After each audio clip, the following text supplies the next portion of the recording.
So it's a day like today, but in 1943. The Germans are trying to push deeper into Soviet territory, and the Soviets, of course, are trying to stop them at all costs. The result? The biggest tank battle ever fought. The Battle of Kursk began on a day like today, July the 5th of 1943. For this operation, the Germans rolled out their brand new Tiger and Panther tanks, hoping to crush the Soviets with these new behemoths.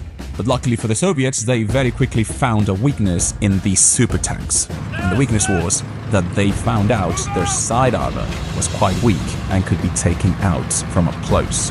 In fact, the fighting got so close that some tankers just started ramming each other. Soviet T-34s began charging into German Tiger tanks, just like ancient triremes would do at sea.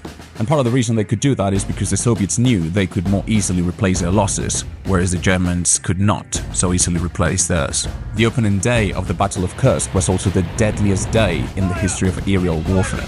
More planes were shot down on that single day than ever before in history. The reason for this was that the black earth of Kursk kicked up enormous clouds into the air, and so the German pilots couldn't see anything beneath them when they were flying over the battlefield. But the Soviets on the ground didn't have that problem. They could easily see the German planes and shoot them down.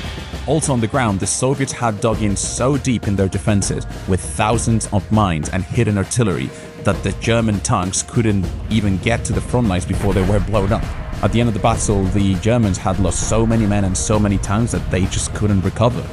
This allowed the Soviets to pretty much seize the initiative for the rest of the war.